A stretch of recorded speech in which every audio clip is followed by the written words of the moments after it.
ഈ മുടികൾ സ്വഹാബാക്കളൊക്കെ അത് കിട്ടാൻ വേണ്ടി തിക്കും തിരക്കും കൂടി സംഘട്ടനം നടന്നു. സ്വഹാബാക്കൾക്കൊക്കെ അത് കിട്ടി. അത് കിട്ടിയത് സുന്ദരമായി സനത് വെച്ച് അതിന്റെ അവലംബം വെച്ചുകൊണ്ടാണ് ഈ മുടികൾ സൂക്ഷിച്ചു വരുന്ന എല്ലാ വിശ്വസ്ത കേന്ദ്രങ്ങളിലും സൂക്ഷിച്ചു വരുന്നത്. ഹസരത്ത് ബാൽ മസ്ജിദ് കേട്ടിട്ടില്ലേ നിങ്ങൾ? നെഹ്റുവിന്റെ കാലത്തൊക്കെ കുഴപ്പമുണ്ടാകുന്ന ബാൽ മുടീന റസൂലുള്ളാന്റെ കേസെന്ന വാക്കിന്റെ അർത്ഥം. ഹസരത്ത് ബാൽ മസ്ജിദ് അള്ളാന്റെ റസൂലിന്റെ മുടി സൂക്ഷിച്ച സ്ഥലമാണ്. വെല്ലൂരിലെ ലത്തീഫിയ മദ്രസ അഷ്റഫുൽ ഖൽഖിന്റെ തിരുമുടി സൂക്ഷിച്ച സ്ഥലമാണ്.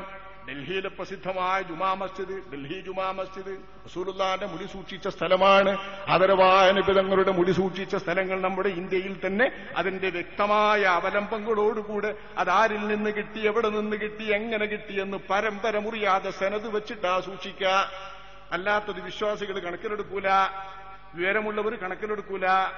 അള്ളാന്റെ റസൂലിന്റെ തിരുശേഷിപ്പുകൾ എന്ത് ശേഷിപ്പുകളുണ്ടെങ്കിലും ആ തിരുശേഷിപ്പുകൾ എവിടെ നിന്ന് കിട്ടി, ആരിലൂടെ കിട്ടി, എങ്ങനെ കൈവന്നു, ഇവിടെ എവിടെ വരെ എത്തി നിന്നു എന്ന് ശരിക്കും സനതുണ്ടാവും. ആ സനതു സഹിതം സൂക്ഷിച്ചിട്ടുള്ള തിരുമുടിയുടെ മഹത്വമോർക്കാതെ അമ്മുടിയുടെ പതലുകൊണ്ടാണ് ഖാലിദ് ബിനുൽ വലീദ് റളിയല്ലാഹു അൻഹു പടക്കളത്തിൽ ജയിച്ചതെന്ന് കേട്ടപ്പോ ആ ജയിച്ച ഖാലിദ് ബിനുൽ വലീദിനെതിരെ ചോദിക്കുന്നത് അള്ളാന്റെ റസൂലിന്റെ മേത്തേക്ക്, റസൂലുള്ളാന്റെ മേത്തേക്കായ എളുപ്പം. ഇതാണ് വഹാബിസത്തിന്റെ തുടക്കം. കേരളത്തിലെ വഹാബി